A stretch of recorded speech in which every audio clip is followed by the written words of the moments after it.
Welcome, guys, to another episode of Be My Guest podcast. I'm your host, Frankie, and we have another great guest as we're going to interview and get a little insights and stories of her background. And for those of you who are interested in being interviewed, if you're an inspiring entrepreneur, have something to share story-wise or insights, we would love to talk to you about that possibility. You can go to our website, BeMyGuestPodcast.com, BeMyGuestPodcast.com, click on Get Interviewed, and we can notify you, contact you, and try to see how we can get you on our next episode.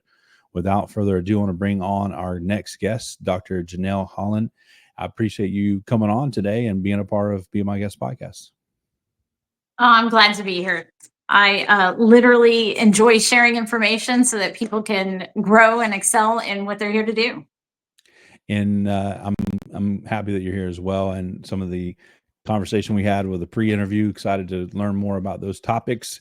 But before we do, why don't you take a moment, introduce yourself in depth, how you got started doing what you do, and maybe a little bit more details about what you do now. Yeah, so I'm Dr. Janelle Hoyland. I started my first company at 21. That company grew to 13 locations and literally sold it in 2020. Right before COVID. It was like 1920, for $multi-million.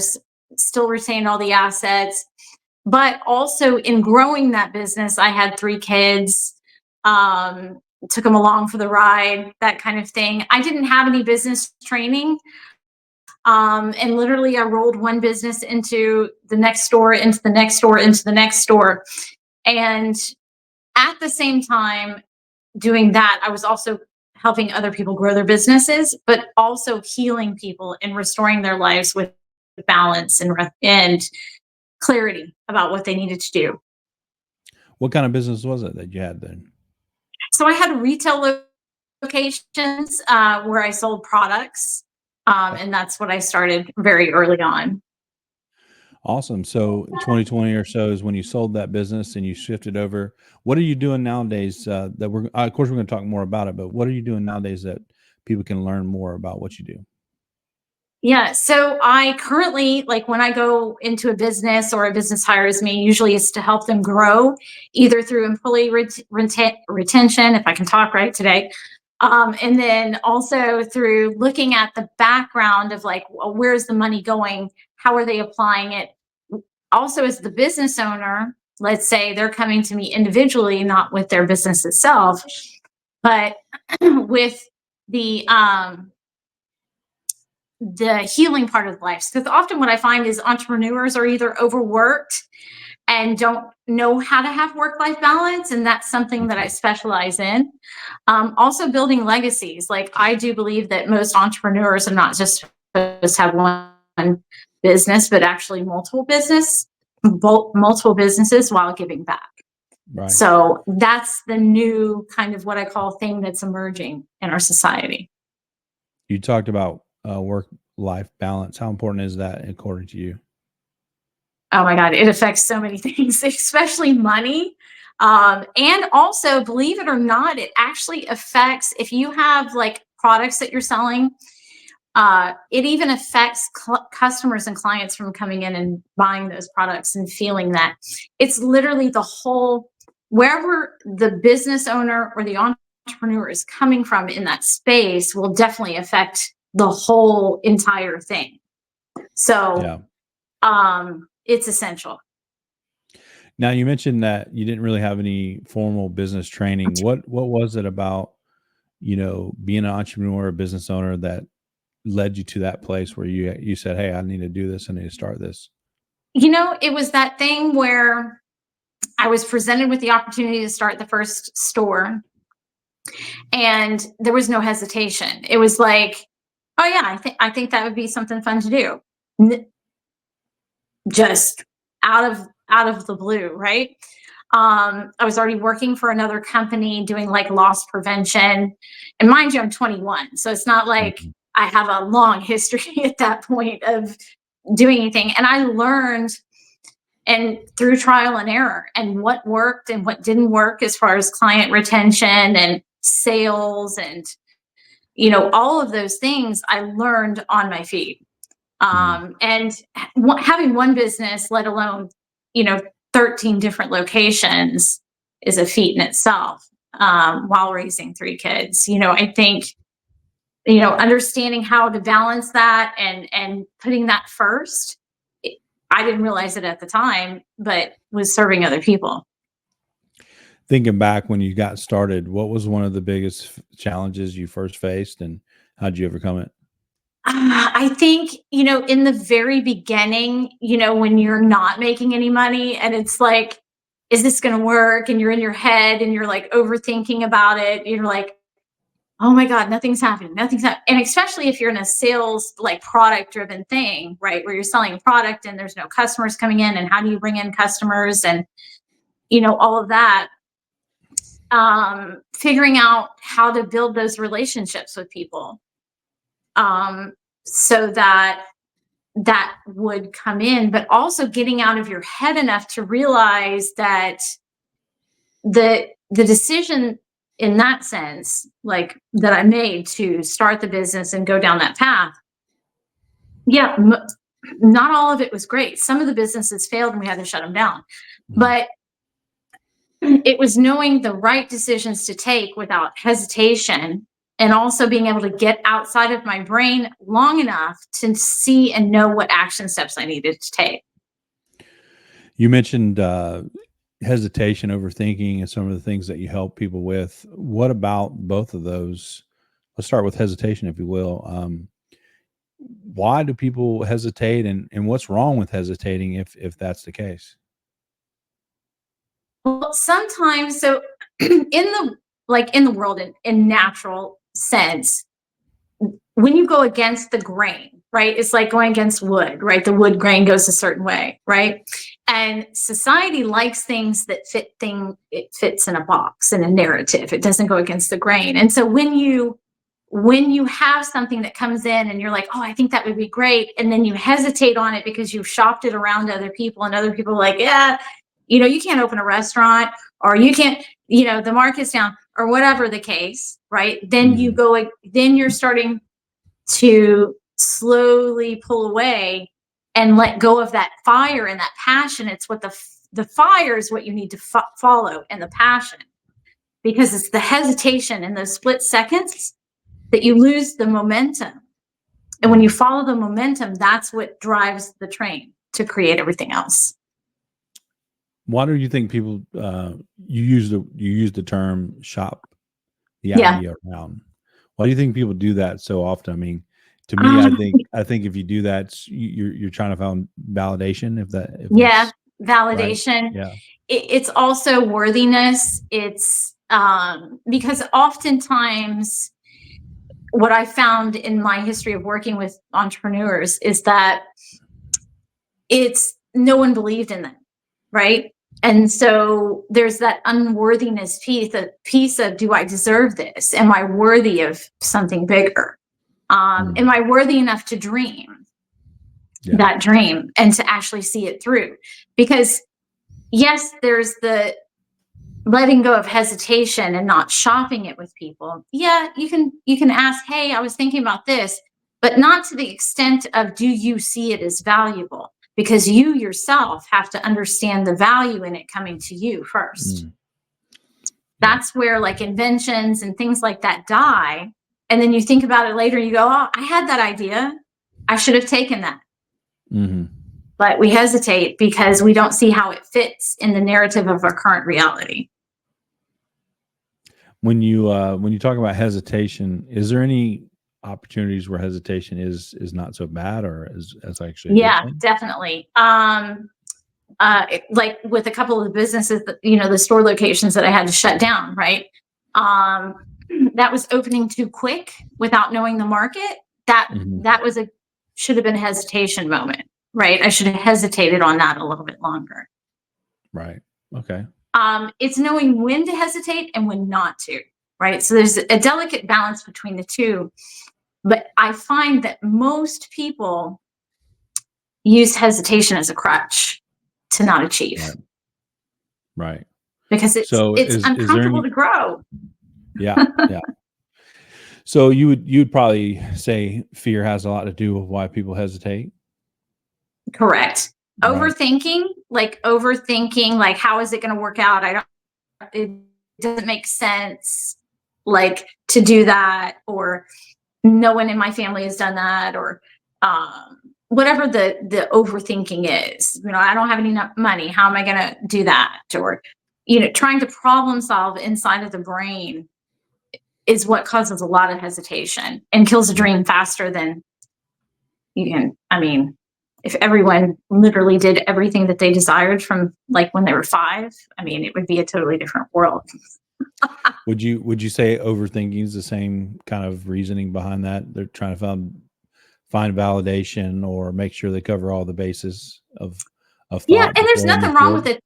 Yeah, there's nothing wrong with a good checklist. Don't get me wrong. Like, I mean, especially like when opening a retail store, you need to know the market, you need to know the demographics. Like, there's checklists involved.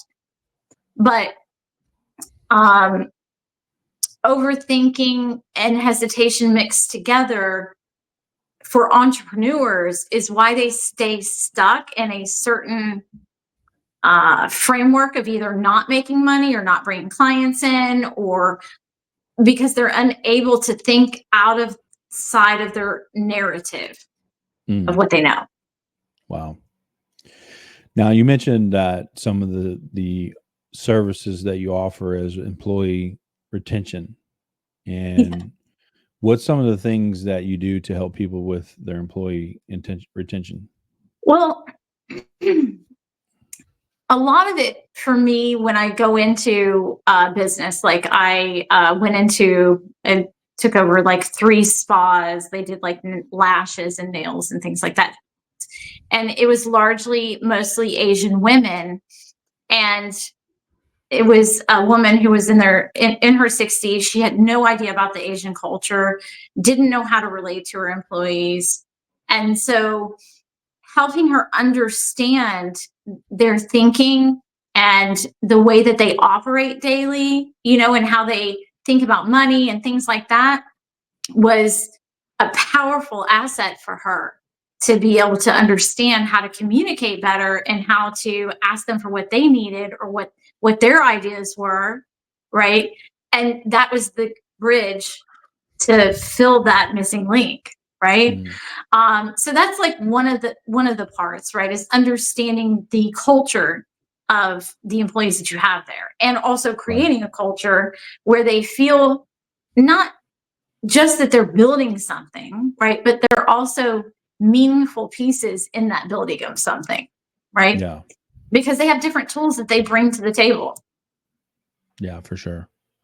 And that's so important because, you can't make the dream work without a good team, right? So No, you got no, to you have that cannot. team in No. place Yeah. for over. So you also mentioned that in 2019-20, you sold your company. What brought you to the point where you're like, hey, it's time to sell. It's time to do something different. Was it burnout? Was it, hey, there's a great offer on the table, I can't resist? What was it that got you to that point? No, literally, it was not. I was not thinking about doing it.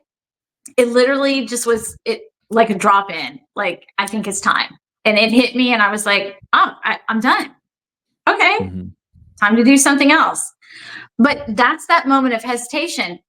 If I would have hesitated and said, you know what, I like the businesses, I'm not ready, because out of fear of what was next for me, right? Because that's letting go of 25 years of building something, Right. right?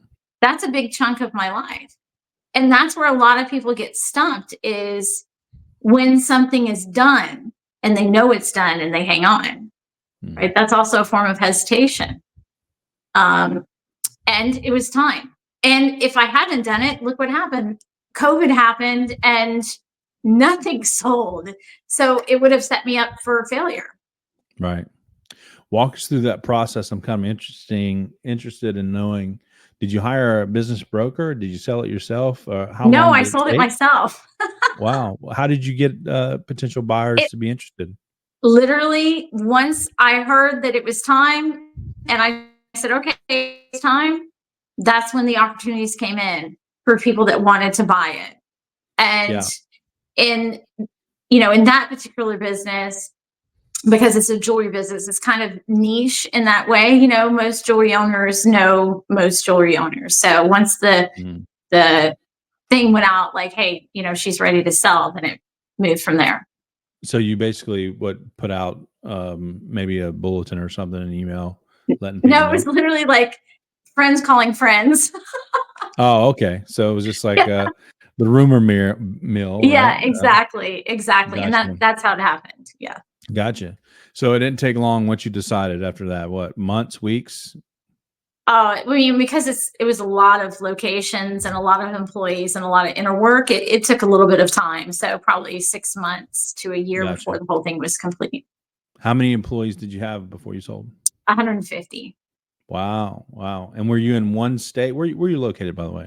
I'm in South Texas. So yeah, South all in the Texas. same state, relatively within driving distance. Texas is huge. So driving Right. distance Right. for us is like, yeah.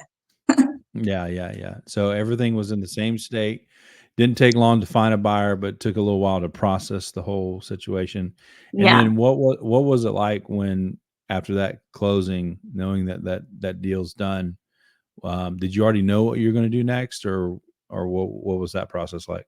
Yeah, because I was already like consulting and then also, working with individuals. It was not a hard transition for me in that sense because I already had that going Hmm. on the side. And the businesses at that point were pretty self-sufficient. So I wasn't in the stores as much. And a lot of the back end duties were handled, so it was a pretty smooth transition for me in that Gotcha. sense. Gotcha. So you had the plans of stepping out, and do you call yourself a coach? I know you're Dr. Janelle, but do Yeah. you call So yourself a coach, or what's the proper way to I address you? everybody refers to me as Dr. J. Okay, Dr. But J. yeah, so I say I lead them through the process of creating legacy, and building legacies. And then, you know, as far as the doctrine goes, I literally went in the middle of growing these businesses. I also went to school to get my PhD while having Mm, 3 kids because I like to be extra and might as well throw that on there. yeah. Congratulations, by the way, on that. Yeah, that's pretty cool. And now let's talk about creating a legacy. What does that mean to Mhm. you, and why is it important? Well, it's a very interesting thing because when I started the company, I didn't think about it in the sense of building a legacy, but in hindsight, looking back, I realized, oh, that's what I was doing. I was creating a legacy for my children, right? And their kids. Um, Also by what I do currently, and diversifying income is part of building legacy. It's also about giving back to whatever you're called to give back to, because I believe that it has to have a balance Hmm. with it. And it's not necessarily being known for something, it's more so literally, in my view, would be staking a claim. Mm, Like, this is what I'm going to create. Not necessarily what I'm going to be known for, but this is what I'm going to create. And this is going to be my energetic real estate, if you would. right. That can include multiple streams of income, multiple different businesses, whatever the case may be, or passion projects like books or art or whatever the thing is, or music. That also plays a part in legacy because I don't believe that you should be all work and no play. Right. Right. How do you walk through, how do you help someone walk through that process if they haven't even started yet? I mean, what can you give some examples of how that works? Yeah. So from the beginning, if someone's coming to me and they want to know where to even start, like to build their legacy, I would take them through a visioning process of asking that, and it would be asking them questions around, okay, what are some of the things that you've dreamed about? What are the things that have been calling to you that you maybe put on the back burner because it didn't fit, right? And if they have a current business, right? Is there new businesses that want to come in? Like, I will give you one example. I had a longtime client of mine he had built a software company, and he was ready to retire, but he didn't want to retire and just do nothing. Right. So that's also that can also fit into legacy. He wanted to travel the world and learn about different spiritual modalities and bring them to the world, right? Right. And so we began to set up the process of what that would look like for him, right? When you sell the company, what do you want to sell it for? What do you want the employees to have? Like, what is the bigger picture around that? What do you want to do in 5 years? What do you want to do in 10 years? Right. Right. So that's really so it sounds like you got a framework where people can get started even if they haven't thought about it much. And Yeah. what do you see even with like the example you gave, um how relieving is it to know that you're able to do that and you're able to leave a legacy? Even with, like I said, the example you gave, did you see a big difference in like how you looked at things, and what's the benefits of that? Yeah. So when I started looking at the bigger picture of not just owning a business, but building the legacy, right? All the pieces. Like I write books and I paint and I, do stand-up comedy. Like there's a lot of things, right, in that picture. And it's to me, it's about expressing yourself fully into the world. And that to me is like liquid gold because that is a money magnet. Mm, That brings money to you. When you're fully authentically just being yourself, wow. that brings money to you. Can you give an example of how that works? I mean, I think I get the concept because you're actually being who you really are supposed to be. But what, Yeah. how did that work for you when you turned that switch on? Did you see the Yeah. So results coming in?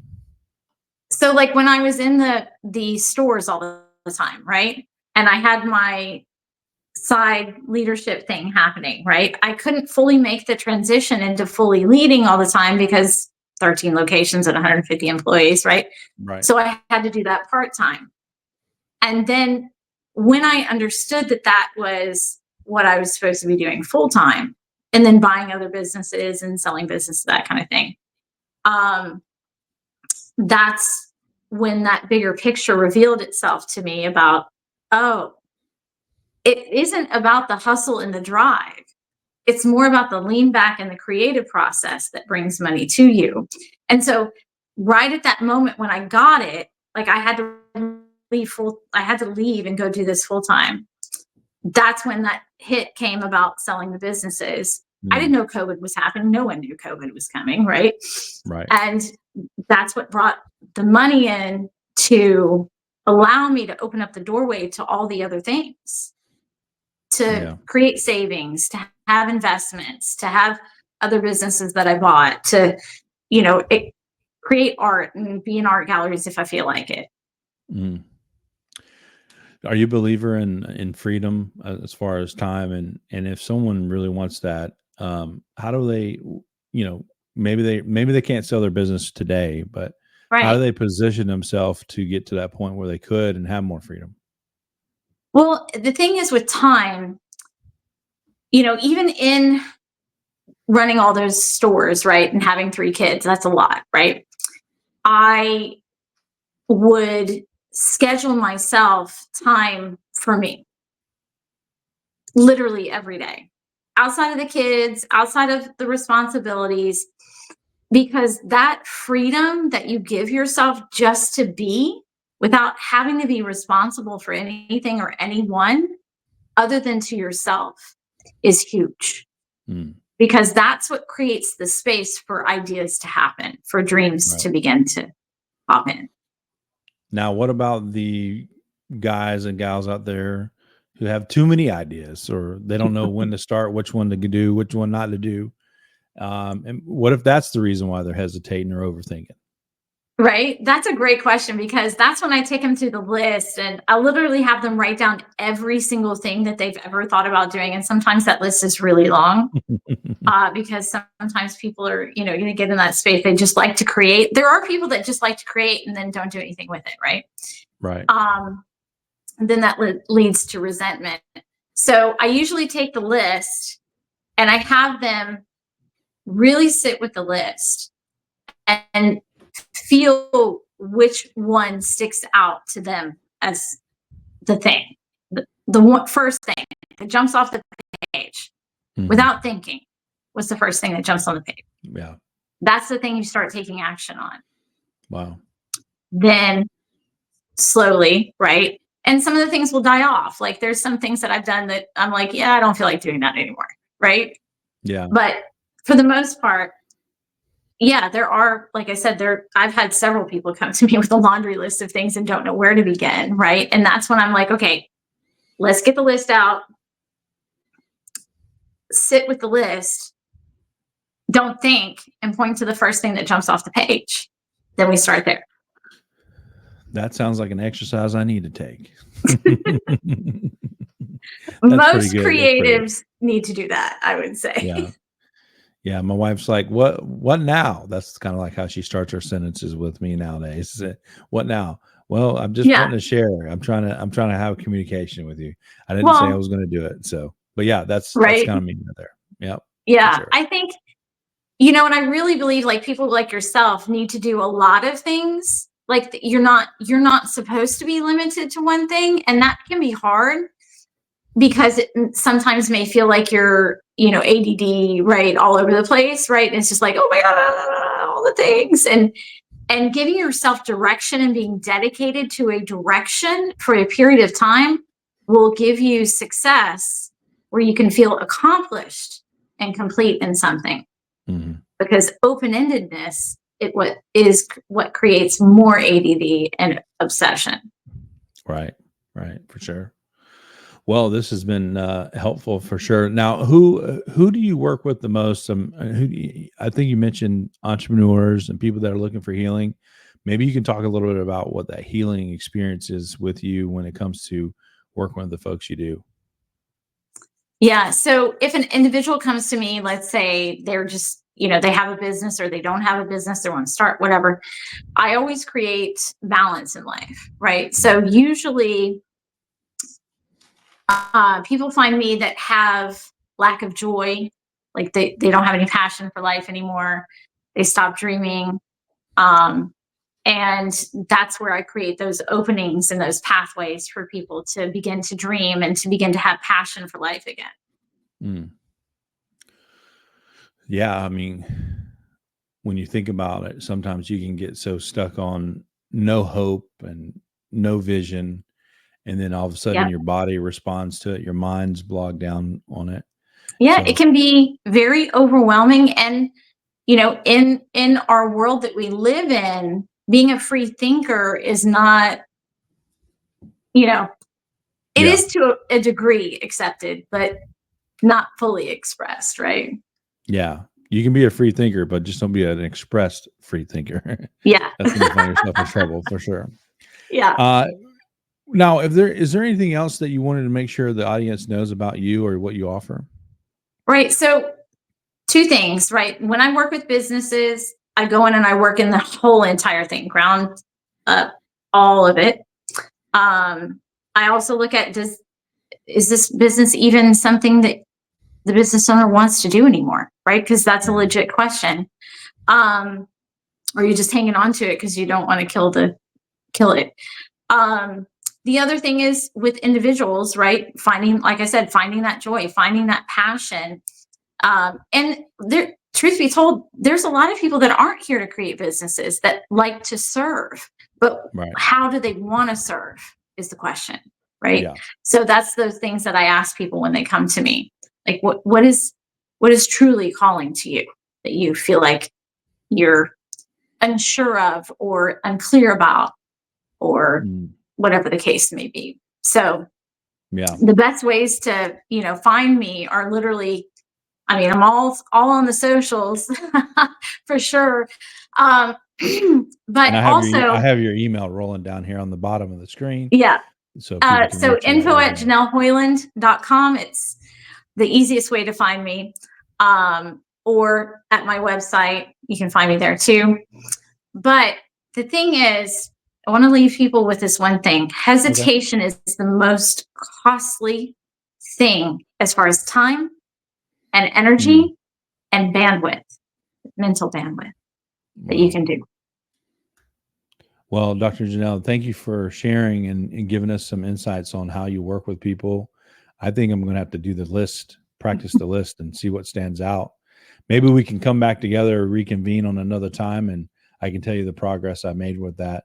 For Oh, I'd those love that that. are, That'd be yeah, great. I'd love to see it. Yeah. yeah. And for those of you who are watching or are looking at possibly working with Dr. Janelle, reach out to her and her website. You have her email scrolling on the bottom of the screen. Dr. Janelle, thank you for coming on and sharing today with us on the Be My Guest podcast. It was a great time. Thank you for having me. Appreciate it. Thank you. You've been watching Be My Guest podcast. Thanks for tuning in. If you want to be a guest on our podcast, go to BeMyGuestPodcast.com. That's BeMyGuestPodcast.com.